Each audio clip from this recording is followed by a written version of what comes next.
I'm joined now by a special guest in our studio, Noor Dari. Noor was born and raised in Pakistan as a Muslim.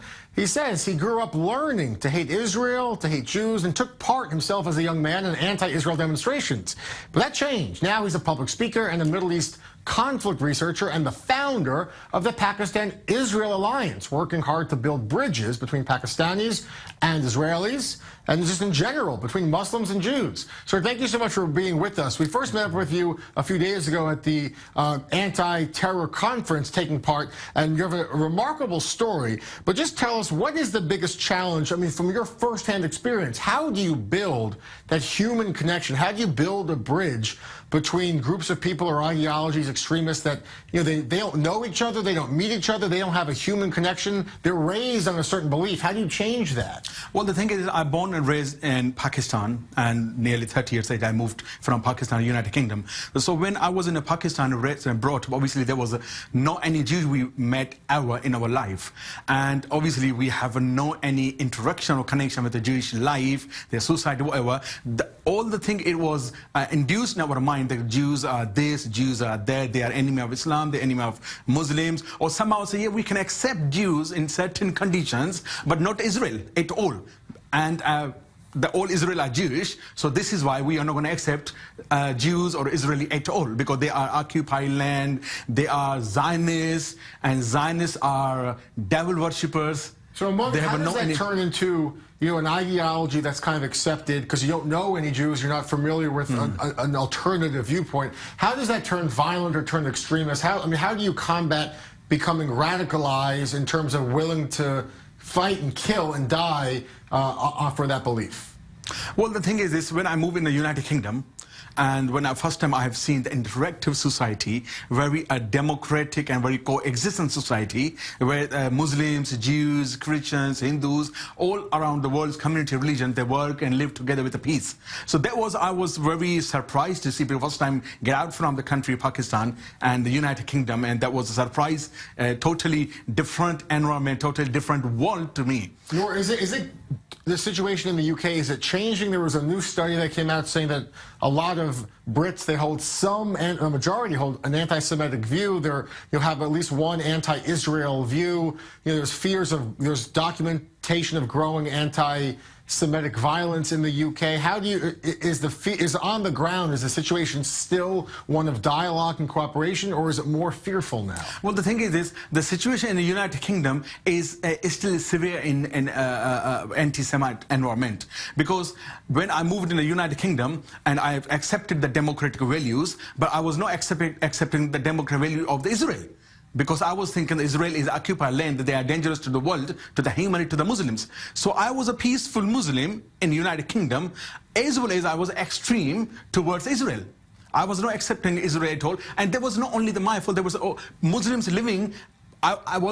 I was immigrated from Pakistan to United Kingdom. And you were taking part in anti-Israel marches and demonstrations? I participated to an anti-Israel march in London and anti-Quds march in London, chanting death to Israel, you know, death to Jews. And so let me ask him, how do you go from chanting death to Jews, death to Israel, and now I'm sitting with you here in Israel, in Tel Aviv? How does that journey happen, and what lessons can the world learn from it? This was a very interesting journey, because when I did a criminal psychology quote from Oxford, it brought in my mind what is the psychology behind the crime. Then the second level comes up, terrorism, what the terrorism is, how the terrorism works, what psychology. So that's why I want to looking for the study terrorism. So when I tried to looking for institutions, I had an option in the United Kingdom, I have an option in the United States, I had an option when I researched the one ICT, International Institute of Counterterrorism, Herzliya, that was come up. Then I said, oh my God, but ICT, they are teaching, the institute in Israel, they are teaching how to counter terrorism, but they are the state of terrorists. So when you came here, I mean, how quickly did it take you to adjust your state of mind? Did it take a week, a month? I mean, were you thinking Jews and Israelis would act one way and be one way, and slowly it was a process, or right away you realized, well, they're not as bad as I was raised to believe? Well, there was a very slow process. It was. Because one person is born and grew up in a radicalization environment, extremely, okay, he cannot be changed suddenly. When I studied in ICT counter-terrorism, it brought in my mind, and half of the question, the result about Israel, that Israel is not a state of terror. but they are defending and they're fighting for the terrorism. So what does the Pakistan-Israel alliance do? How do you spread that message, and how do you promote peace and dialogue? When I did radicalize through the education and through the institution, then I thought, right, I saved myself from the hate and the disease. Why not I can save my Pakistani nation, though we don't have any diplomatic or any kind of social interaction or connection with Israel. Well, that shows how tough it is. There's no So real there was a very tough. opportunity. So I with the help of the cooperation with Zionist Federation in the United Kingdom, I organized and launched Pakistan-Israel Alliance to combat hate and anti-Semitism induced in the Pakistanis people. Do you think people who have extreme views, can watching YouTube videos or reading social media from terror organizations and pamphlets, can that radicalize someone to commit a terror attack? Can someone watch a video and then be inspired to commit terrorism, or it's not as simple as a video? Is there something deeper behind it?